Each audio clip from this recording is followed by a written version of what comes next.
or something that is different from man. We believe in a real God. We believe in man as God.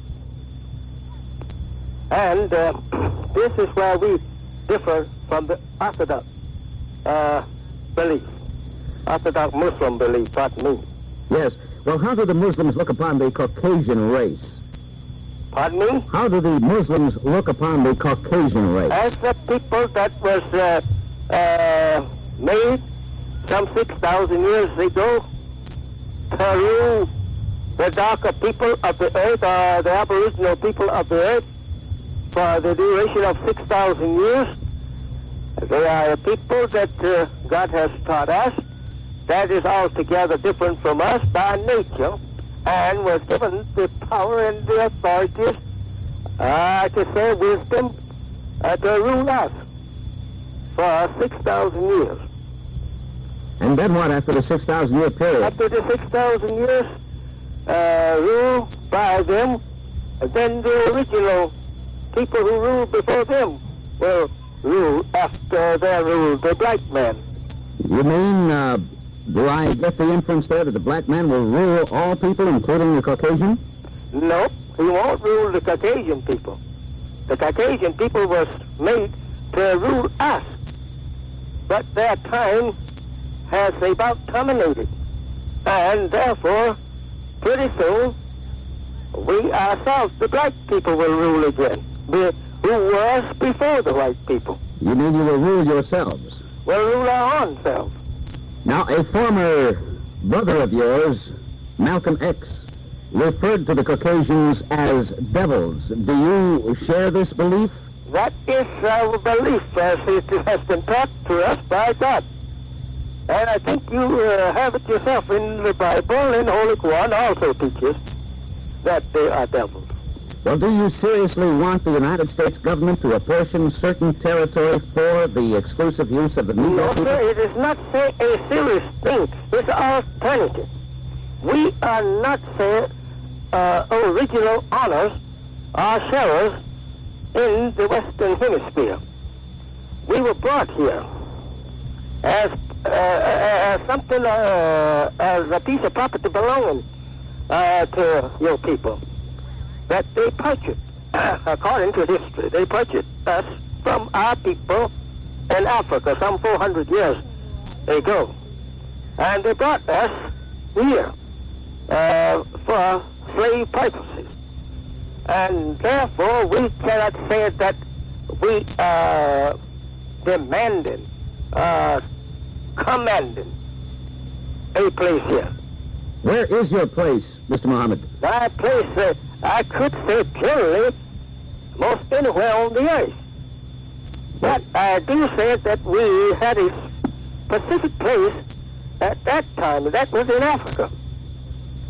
Do you intend, is it your hope to have yourself or your successor lead your people back to Africa? I don't have to say, answer that question as asked, because that I can't lead them back to Africa unless there was a place made in Africa for my people. I see. Well, what are some of the things you believe the Negro needs to gain in order to gain the dignity and respect other races enjoy?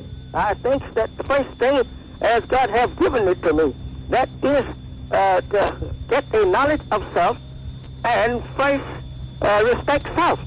And then we will have respect from others. But the main thing we have done, or has come upon us, is that we don't have respect for ourselves due to the inferior, pardon me, the inferior teachings that was taught to our fathers by the slave master. And that was something other than the knowledge of ourselves. And, that's what he wanted us to know, Well, and our fathers. And that brought us to about the lowest, I would say, stage in human thinking and the way of self. We don't look at self as the equal of a human being. This was put upon us, or taught us in our fathers 400 years ago by the slave masters who wishes to keep the Negro or the black man under control. And therefore he taught him that which he thought that he could best control the black man under. Well, Mr. Muhammad, do you want total separation or eventual assimilation with American culture? No, sir. I don't want the assimilation. I want total separation.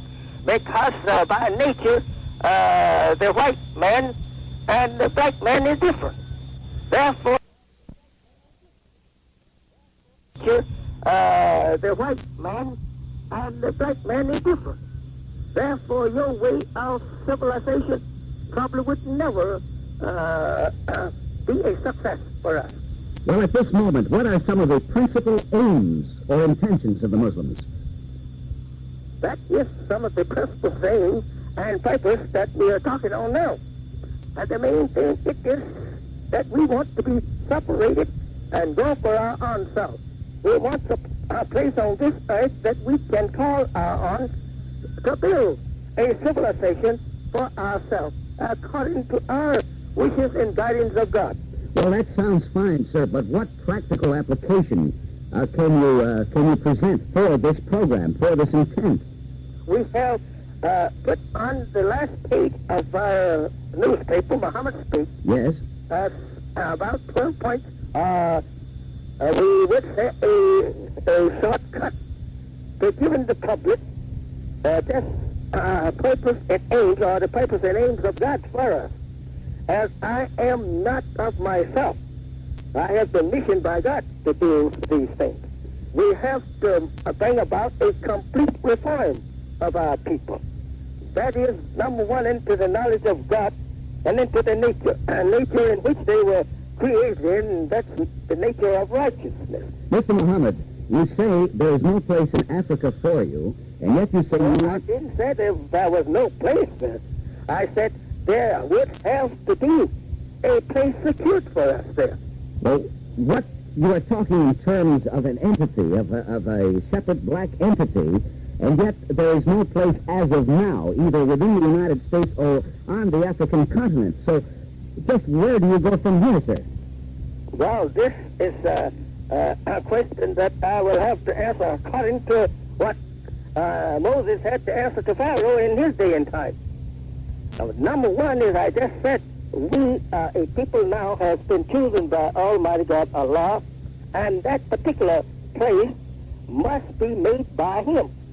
I'm only using my own terms of suggestions. I would say that if America wants us to live here and don't get to go to the expenses to take us back where we came from, then America simply is large enough at the present time to hold us.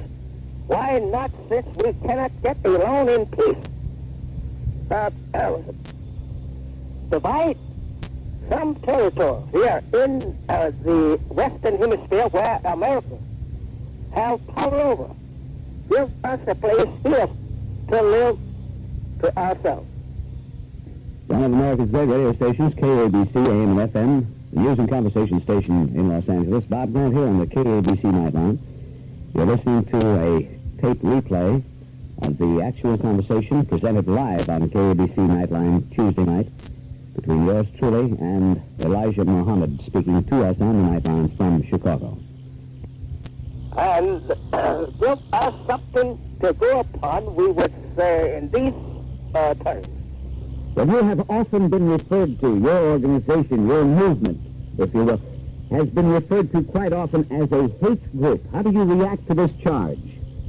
To a hate group? Yes, you have been called a hate group. I don't say that people don't have the power to call us whatever they want to call us. Well, do you, for example... But, we are not, our purpose and aim is not to teach hate. Our purpose and aim is to teach the truth, the knowledge of ourselves and the knowledge of other than ourselves. Well, one so final we question. might be able to compete with people of civilization on this planet Earth, wherein that we can live better, side by side with such people. But as far as teaching hate, we don't teach hate, we teach the truth. One final question, Mr. Muhammad. Do you encourage violence? And if so, is this inherent in your religious training? Not by no means. I have been told and warned by that we never to resort to anything like violence. All right. Thank you very much, Elijah Muhammad, for appearing on the KABC Nightline. Pardon me? Yes. We say these things that is a truth because they come from that particular person that has come and taught us what we are teaching others. We fight only when we are fought against. All right. Well, thank you very much, Mr. Muhammad. I'm sure that many people here in the Los Angeles area have listened with great interest to your words, and thank you. You're quite welcome. Okay, good night, sir. Good night.